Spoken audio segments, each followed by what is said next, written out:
あの日守ると決めた約束はこの胸に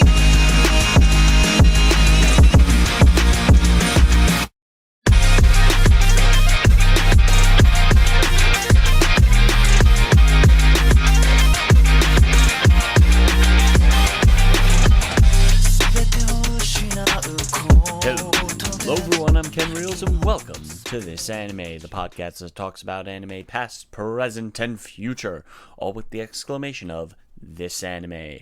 And welcome to another episode of the My Hero Academia Rewatch series. This is for the first half of Season 4 of My Hero Academia, which is episode 64 through 76.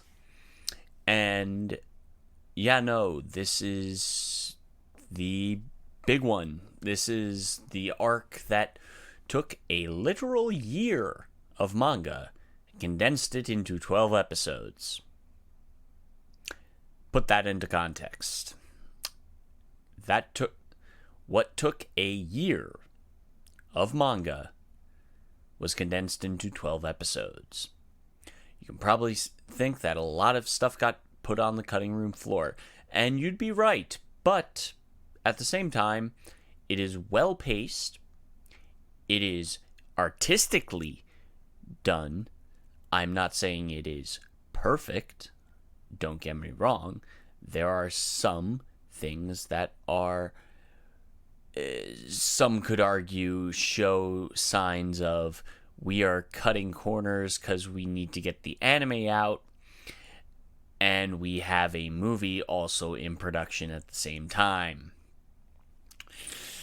Yeah, you can tell there are some decisions that were made. I think it becomes much more apparent in Season 5 that decisions were made that I think are not the greatest. But this part specifically does point out some, issues. And for the record, I'm not going to be covering the next movie, the second My Hero Academia movie, until the beginning of Season 5.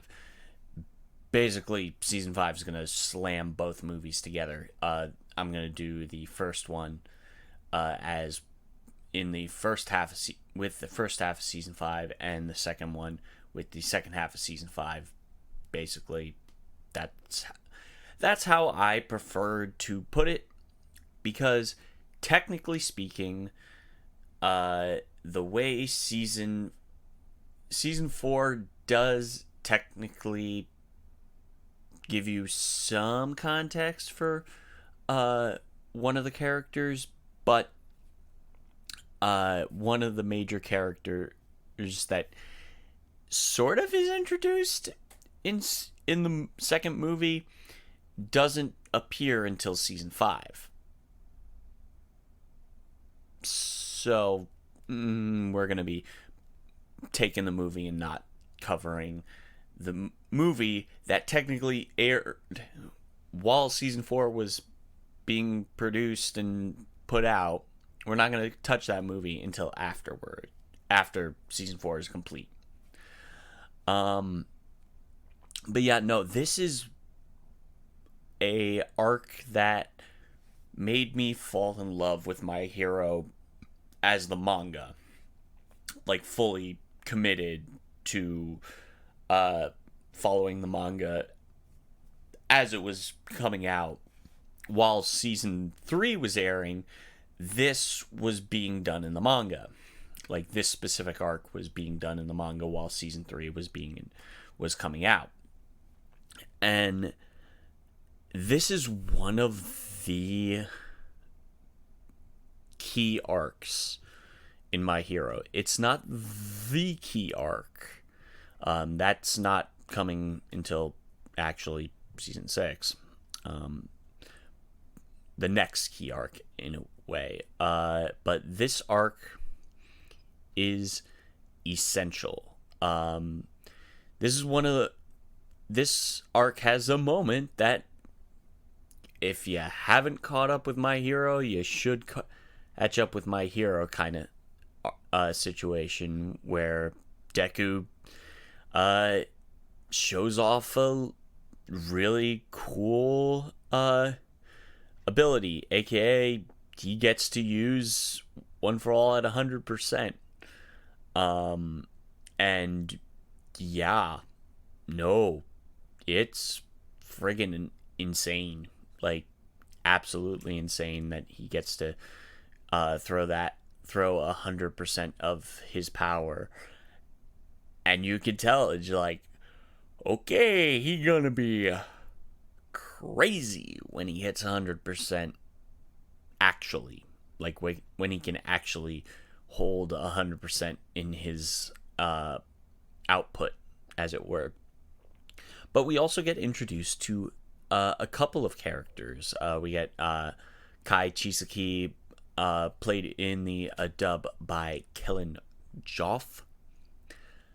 And Chisaki is... Well, we did get introduced to Chisaki last season, at the end of last season. But honestly, this is Chisaki's time to shine in this arc. And Kellen Joff does an amazing job as Chisaki, and there's really no complaints. There's absolutely no complaints about that. We've got Night Eye, which is played by Brandon McInnes in the dub. And yeah, no, Night Eye is amazing. Night Eye is a character that is troubled because he knows about One for All, obviously. And he warns All Might, like, if you don't follow, if you don't stop being a hero, you're going to die a grizzled death. And Night Eye believes this, and Night Eye also believes that he knows Deku's going to die. But Deku shows Night Eye that, yeah, you can say screw that. And so Deku, quite literally in the episode, says, and I'll smash that future that Night Eye saw. And it kind of just like cracks Night Eye in a sense where it's just like, okay, maybe what I thought was the truth about All Might can change, and the future isn't set in stone the way I see it, because his power is he can see the future. Yeah, he can see the future, and it like you feel the weight of that character's quirk on the story as a whole, and you definitely feel the weight of it all. And now it's time to talk about my boy Muriel. Muriel is best boy, and this is why. The battle between him and Chisaki is, many argue that the way the anime did it was not as cool, but I think the emotional core of that sequence holds up as much as it would be awesome to have seen the fight and the battle between these two characters animated. Doing it in a still frame, keyframe shoot style, where you're basically just seeing a slideshow of major aspects of this exchange of blows, as it were. It works. It really does. And it and like the music gets to sit front and center. And I think that's the core of what it is. And again, I can't praise him enough. The Yuki Hayashi really nails it. Like, I said in with the movie, he stepped up his game, and he has continuously stepped up his game as the movies have gone on, as well as the series has gone on. And season 4 is when he starts to really flex. Especially in this little bit, we get lyrics to "You Say Run." It is just as and you have this very angelic voice with it. It's so beautiful, and I get chills every time I hear that piece, and I get chills also in a lot of these sequences. Even the Muriel Chisaki fight, where it does turn into a slideshow, and it's not bad because it made an artistic choice that also helped save time. And I think that is commendable, highly commendable to the head director, and also probably just a decision with the art director and all the aspects of this all the aspects of the higher ups in this production. The decisions to do so is bar none, like, great. Like, I love that aspect of it.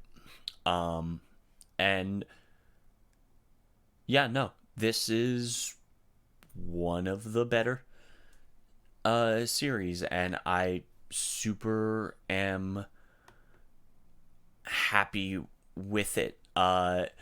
Overall, season 4, I think, is still on par with season 2 and season 3. However, when we get into season 5, I have gripes with season 5 and its decisions that were made, and we will get to those. We will get to those decisions.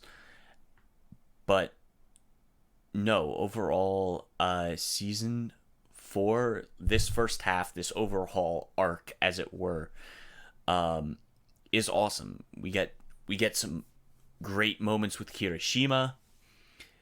We get the introduction of Fat Gum, played by veteran anime voice actor Kyle A. Bear. And Fat Gum is a really cool power. Like, he basically turns the fat of his body into like a shield. Like, all the fat of his body can get whisked away and turned into energy for his punches and whatnot. And what's really, really cool is the fact that when he loses all his fat, he's fucking hot. I'm not gonna... It's one of those, just like, as soon as he loses fat, it's like, oh no, he's hot. Yeah, it's amazing. Like, I love this. I love Fat Gum. Fat Gum is a cool character. I love his style of heroism. He's willing to roll with the punches and be heroic, but he's also like very laid back and relaxed about his work. And I think that works really well with Kirishima's character, who does have that laid back personality, but when push comes to shove, he is dedicated. He is super dedicated to what comes out of that character, and man, I love it. I absolutely love this movie. I love this season. This season's great. Season 3 overall as a consistent product has awesome bits to it. I think the consistency of season 3 is much better than season 4, but season 4 has some of my favorite stories in them. And we'll get to the second half of season 4, where I have differing opinions than most on that season, on that arc, as it were, and how I really, really love it. But it also, like, the second half of season 4 is going to have a lot of world building to it. And I think that's where a lot of people get lost. People don't necessarily enjoy world building as much as some say they do. And I can't wait. I really can't wait to see that half of season 4, because again, I am completely blind on the dub at this point. I stopped watching the dub in season 4 because the simulcast wasn't happening. So it was, or at least the simulcast was delayed enough where I was like, I can't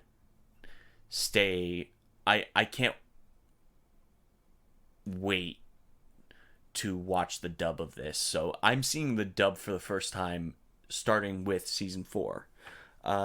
Season 3 I had seen all the way through dubbed, but season 4 I have not seen anything really dubbed, because season 4 I just started watching subs only, just to keep up with everything as it was going on. So seeing the dub for the first time, I really like the dub. Again,